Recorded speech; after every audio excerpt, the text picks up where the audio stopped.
مکے میں بھی سب لوگ ایک ایمان کے لیول کے نہیں تھے، کچھ اعلیٰ ایمان والے تھے، کچھ کمزور ایمان والے تھے۔ پھر مدینے میں بھی آ کے اگر مدینے کے بھی کوئی مسلمان اس میں مراد دیے جائیں تو اس میں بھی سب ایک لیول کے نہیں تھے، جن کی اتنا تزکیہ ہوا ہو ان کو اب مشکل نظر آ رہی تھی۔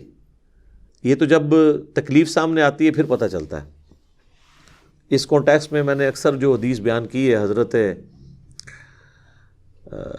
حذیفہ ابن یمان رضی اللہ تعالیٰ عنہ کے حوالے سے صحیح مسلم کی، جو غزوہ خندق کے موقع پر، تو وہ تیرے ہوتے جنم لیا ہوتا تو آپ نے دیکھا ان کے لیے کتنا مشکل وقت تھا۔ رازدار رسول ہیں، کامل الایمان مومن ہیں، تو صحیح مسلم میں موجود ہے کہ کچھ تابعین آ کے کہتے ہیں کہ آپ کتنے خوش نصیب ہیں کہ آپ اللہ کے نبی کے ساتھ نمازیں پڑھتے تھے، قتال کرتے تھے، کاش ہم نے بھی وہ زمانہ پایا ہوتا تو ہم اللہ کے نبی کا ساتھ دیتے۔ تو حضرت حذیفہ ابن یمان نے کہا کہ یہ اتنا آسان کام نہیں ہے، تو میں ایک واقعہ سناتا ہوں کہ سخت سردیوں کی رات تھی، غزوہ خندق کے موقع پر اللہ کے نبی علیہ السلام نے کہا کہ کون ہے جو اس وقت اٹھ کر کافروں کی جاسوسی کر کے ان کی خبر مجھے دے اور قیامت والے دن میرا ساتھ اسے نصیب ہو۔ تو یہاں تو میرے لیے تقریباً سارا پاکستان ہی کھڑا ہو جاتا، اس لیے کہ نہ تو جانا ہے نہ کھڑا ہونا ہے کی ضرورت ہے، اے سی والے کمروں میں بیٹھ کے یہ واقعات سنانے ہیں۔ تو سیدنا حذیفہ کہتے ہیں کہ کوئی شخص بھی نہیں کھڑا ہوا۔ نبی علیہ السلام نے دوسری دفعہ اناؤنسمنٹ کی کہ کون ہے کہ جو اس وقت جا کے کافروں کی جاسوسی کرے ایک سردیوں کی رات میں اور قیامت کے دن اللہ کے نبی کا ساتھ اسے نصیب ہو۔ اس سے بڑی کوئی چیز ہو سکتی ہے؟ اللہ کے نبی کا ساتھ، شفاعت، جنت الفردوس میں حضور کا ساتھ۔ کوئی بھی نہیں کھڑا ہوا، تیسری دفعہ بھی کوئی نہیں کھڑا ہوا، چوتھی دفعہ حضور نے کہا حذیفہ، تو کہتے ہیں میں نے دل میں سوچا کہ اب تو اٹھنا پڑے گا، اب تو اسپیسیفکلی حکم، اب تو ایمان والا معاملہ ہے۔ پہلے تو کوئی بھاگنے کی گنجائش تھی کیونکہ جنرل حکم تھا۔ تو کہتے ہیں کہ میں اٹھا تو حضور علیہ السلام نے فرمایا کہ جاؤ کافروں کی جا کے جاسوسی کر کے مجھے خبر دو، اور دیکھنا کوئی ایسی ویسی حرکت نہیں کرنی ہے کہ ہمارے لیے بعد میں تم مصیبت کوئی کھڑی کرے لینا۔ تو کہتے ہیں کہ میں اٹھا تو اس وقت بڑے بوجھل دل کے ساتھ اٹھا، لیکن جیسے ہی اٹھا تو مجھے ایک نہ نظر آنے والا کمبل جس طرح کے اڑا دیا گیا ہو، گویا کہ میں ایک گرم حمام میں داخل ہو گیا۔ یعنی یہ ایک معجزہ ظاہر ہوا اللہ کی طرف سے۔ اور کہتے ہیں میں اسی طریقے سے باہر نکل گیا، مجھے کوئی ٹھنڈ نہیں لگ رہی ہے، مجھے یوں لگ رہا ہے جس طرح میں گرم حمام کے اندر کسی کنٹرول انوائرمنٹ میں چل رہا ہوں۔ حتیٰ کہ میں نے کافروں کو دیکھا کہ وہ رات کے وقت اپنے نیزے اور تیر وغیرہ اور تلوار وغیرہ یہ تیز کر رہے ہیں، اور کہتے ہیں ایک لمحے کے لیے تو ابو سفیان میرے تیر کے نشانے پہ بھی آ گیا، اور میں نے ارادہ کیا کہ میں اس کا کام تو ختم کروں نا، کیونکہ وہ سردار تھا کافروں کی طرف سے۔ پھر مجھے حضور کی نصیحت یاد آئی کہ کوئی نواں موازنہ کھول کے آ جائیں، تو میں پھر رک گیا۔ کہتے جب میں واپس آیا نبی علیہ السلام کی خدمت میں، جیسے ہی حاضر ہوا رپورٹ کیا تو دوبارہ سے مجھے جو ہے نا ٹھنڈ لگنا شروع ہو گئی۔ یعنی باہر گرمائش میں تھے، اندر آ کے ٹھنڈ، کوئی معجزہ تھا۔ کہتے ہیں کہ میں جب مجھے ٹھنڈ لگی تو نبی علیہ السلام نے اپنی مبارک چادر میرے اوپر ڈال دی، اور وہ کہتے ہیں بس وہ چادر ڈالنے کی دیر تھی مجھے نیند آ گئی اور میں سو گیا۔ پھر جب فجر کا وقت ہوا تو حضور نے مجھے جگایا کہ حذیفہ اٹھ جاؤ۔ تو یعنی وہ حضور علیہ السلام نے یہ بھی شفقت فرمائی کہ دنیا میں ایک انعام دیا، ان کو چادر بھی دے دی۔ بہرحال یہ صحیح مسلم کی حدیث غزوہ خندق کے کانٹیکسٹ میں اس بات کا واضح ثبوت ہے کہ یہ بات کرنا آسان ہے، دین کے لیے تکلیفیں اٹھانا بہت مشکل کام ہے۔ آج جہاد اور قتال کے واقعات لوگ کتنے مزے لے لے کے سناتے ہیں۔ ابھی یہ رمضان شریف کا مہینہ چل رہا ہے نا،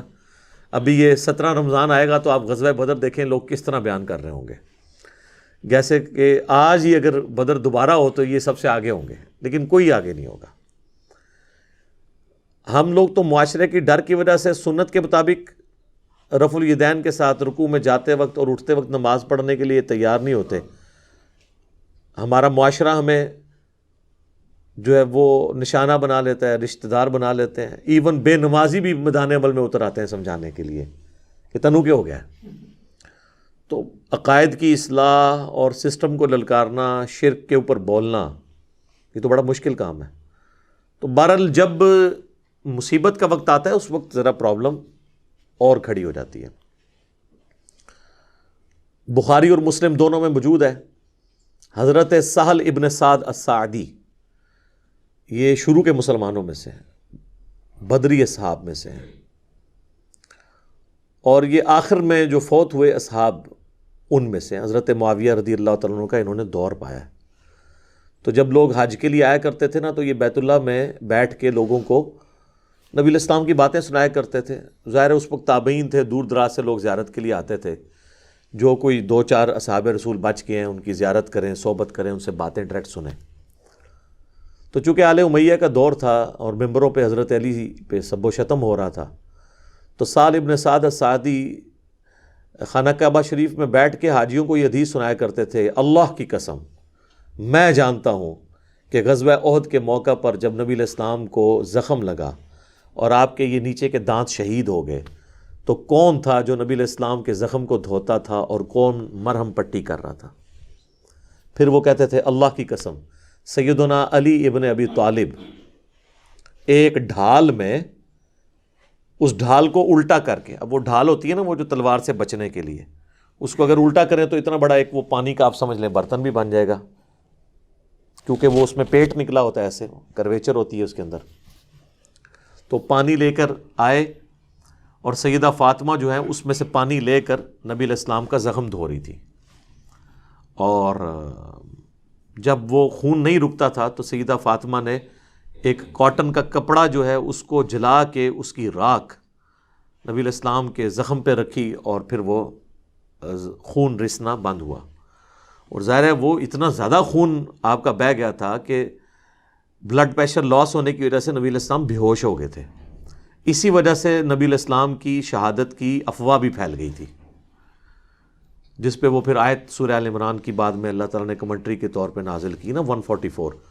وما محمد الا رسول قد خلت من قبلہ الرسل افإن مات او قتل، محمد تو نہیں مگر ایک رسول، اگر یہ مر جائیں اور پاکستان میں وصال فرما جائیں، ترجمہ یہ کرتے ہیں وہ، یا جنگ میں قتل کر دیے جائیں یعنی شہید ہو جائیں، تو کیا تم اپنے دین سے الٹے قدم پھر جاؤ گے؟ تو جو کوئی تم میں دین سے الٹے قدم پھرے گا اللہ کا کچھ نہیں بگاڑ سکے گا، اور اللہ تعالیٰ جزا دے گا ثابت قدم رہنے والوں کو، اہل ایمان کو۔ تو یہ آیت اس موقع پہ نازل ہوئی، اور اسی موقع پہ آپ دیکھیں کہ صحیح بخاری میں آتا ہے کہ حضرت عثمان غنی رضی اللہ تعالیٰ عنہ غزوہ احد میں جب بھگدڑ مچی تو اس میں بھاگنے والوں میں وہ بھی شامل تھے، لیکن پھر سورہ آل عمران میں اللہ تعالیٰ نے ان سب کو معاف بھی کر دیا۔ ہم یہ چیز کو کرٹیسزم کے لیے بیان نہیں کر رہے ہیں، آج کی ڈیٹ میں تو معافی ہو چکی، لیکن اس وقت میں بتا رہا ہوں اس وقت بھی سب لوگوں کا ایمان ایک لیول کا نہیں تھا۔ اور آپ دیکھیں سب سے مشکل وقت نبی علیہ السلام پہ تھا، کیونکہ ان کی ٹارگٹ تو حضور کی ذات تھی نا۔ اس مشکل وقت میں بھی حضور علیہ السلام کے ساتھ جو لوگ کھڑے ہوئے تھے وہ ہیں اعلیٰ ایمان والے لوگ، اور ان میں ٹاپ آف دا لسٹ نبی علیہ السلام کے اہل بیت، سیدنا علی ہیں، سیدہ فاطمہ ہیں، سیدنا ابوبکر اور عمر بھی تھے۔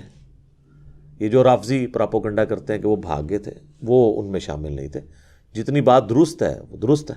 البتہ ظاہر ہے کہ جس طریقے کا ساتھ نبی علیہ السلام کا اہل البیت کر رہے تھے وہ تو ظاہر ہے کوئی کر بھی نہیں سکتا نا۔ اس کی جینون ریزن ہے کہ اولاد سے زیادہ ماں باپ کا غم کسی اور کو ہو نہیں سکتا۔ تو حضور علیہ السلام تو ایک باپ کی جگہ تھے حضرت علی کے لیے، پرورش کی ہوئی تھی ان کی، سیدہ فاطمہ تو ویسے ہی بیٹی تھی۔ تو اس مشکل وقت میں بھی سب لوگوں کا ایمان ایک لیول کا نہیں تھا۔